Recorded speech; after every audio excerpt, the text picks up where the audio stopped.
Hi, I'm Dustin Abbott, and I'm here today to give you a review and a look behind the scenes at Luminar's mobile photo editing app. The Luminar Mobile is available for both iOS, which I've used here, and then also for Android. I haven't spent a lot of time in the past with either mobile photography or mobile photo editing because neither one of those things has been necessarily my cup of tea. I'm still of the opinion that the best kinds of photography are done with dedicated photo making gear. At the same time, however, I recognize that the vast majority of the world doesn't have the same opinion as I do. And of course, mobile photography is very much a part of our culture today.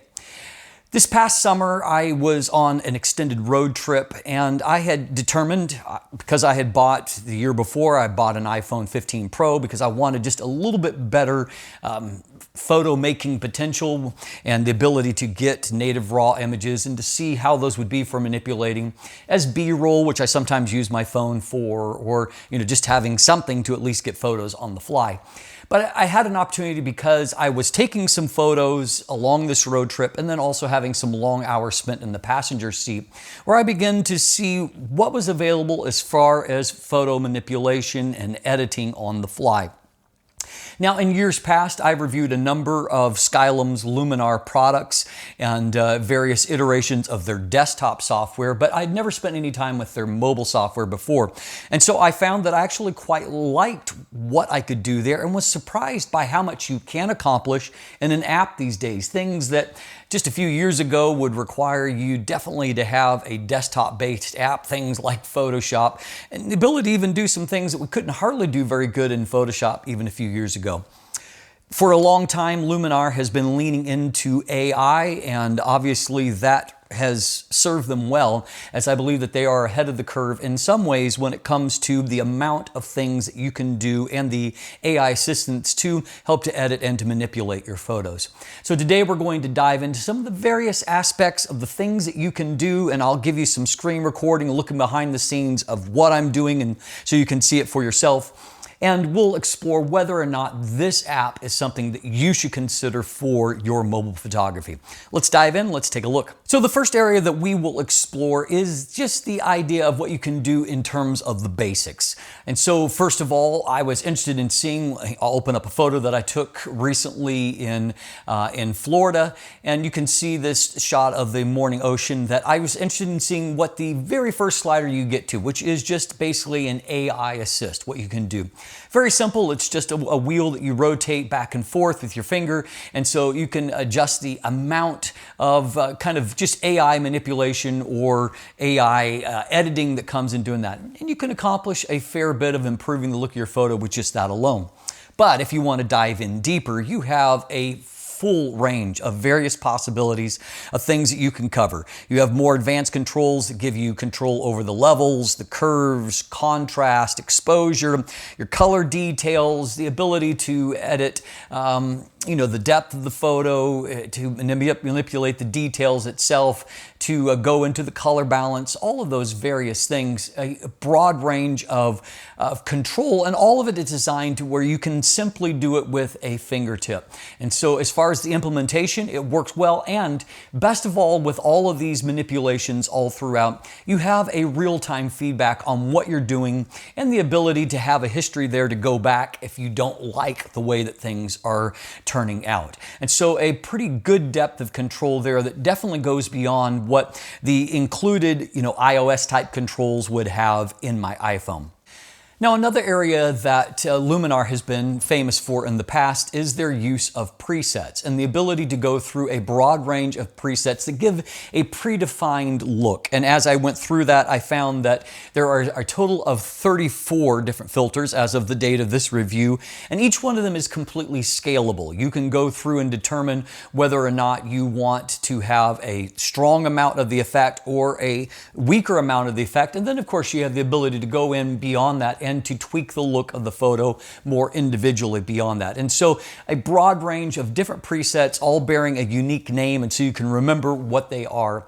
And certainly that is an aspect that works quite well, and you may find something that really suits your own sense of personality, or maybe a look that suits a particular set of images, and it's easy to apply those and to control with finite control the amount of intensity that you're going to apply from those presets. So this is something that works easily and works well. Going years back, one of the pieces of kind of technological advancement that was unique to Luminar in its first iteration was the idea of AI sky replacement. And this was something that was controversial at the time. Of course, these days, AI has gone much deeper down the rabbit hole of what you can manipulate.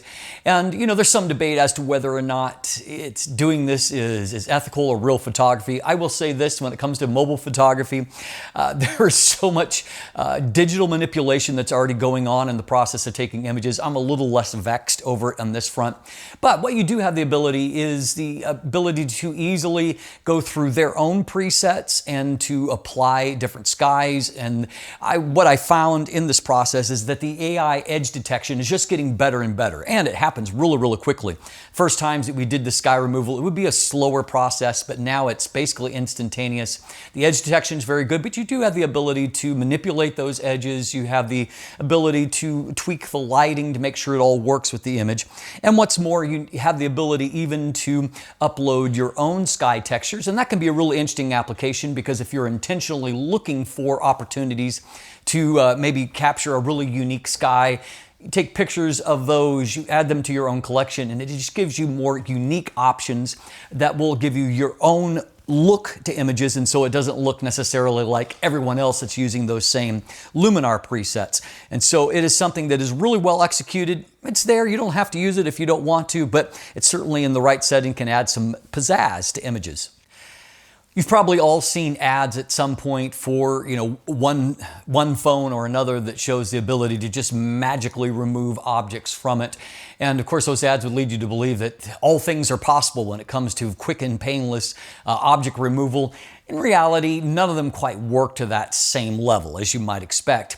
Now, Luminar does have an object removal option in here. It's works very simply. You basically just go in, you paint over that object with your fingertip, and you can remove it. And so it works to varying degrees. So for example, in this shot where I was shooting along the boardwalk this summer in Quebec City, it's a really gorgeous setting, but there's one lady here on the right that's just a little bit too prominent in my photo. I don't mind the people a little bit further back, and so I wanted to see how it would work in removing her.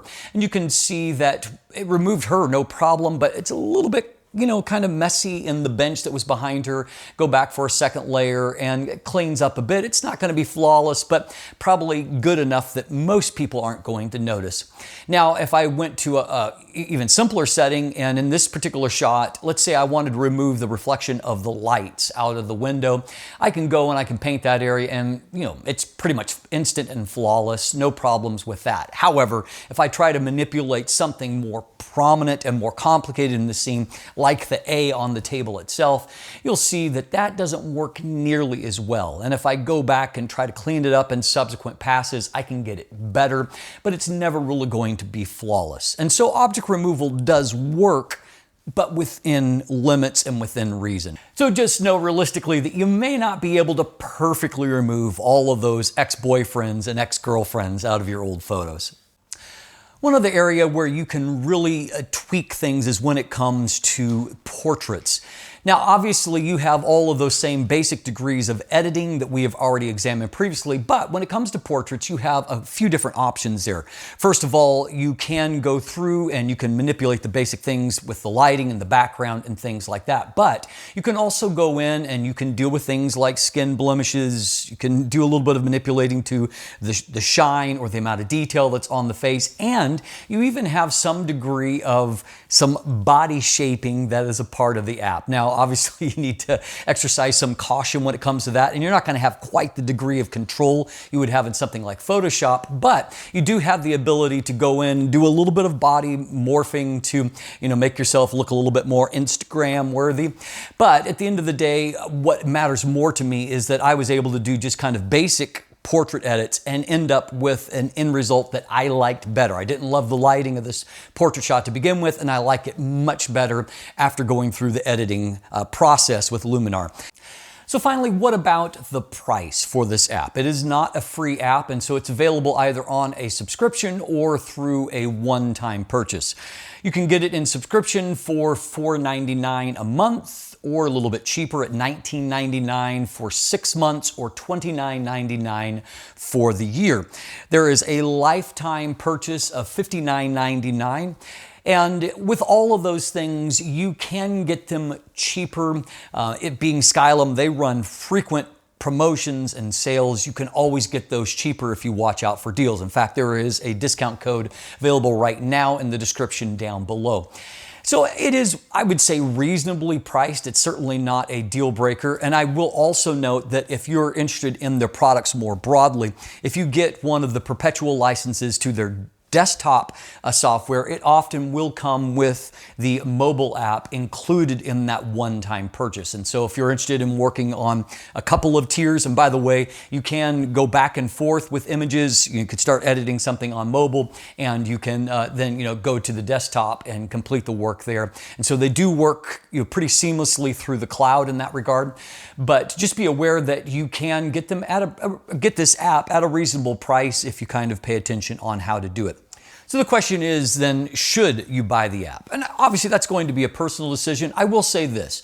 I think that it's a really well-designed interface. The learning curve is pretty easy. I also found that the fact that everything is real-time and you have a history where you can go back if you don't like the most recent change that you've made. It's very well designed to be just done with a fingertip, and you can do a surprising amount of things there within the software.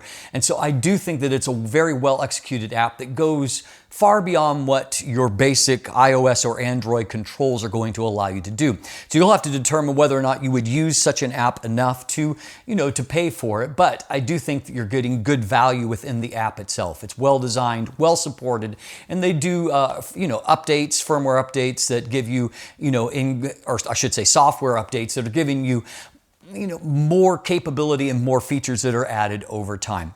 So at the end of the day, I actually have found this to be quite a bit of fun. And it's, for me, it gives me one more thing to do on a road trip to edit and manipulate photos to allow them to get that little extra bit of sparkle that makes them more share-worthy.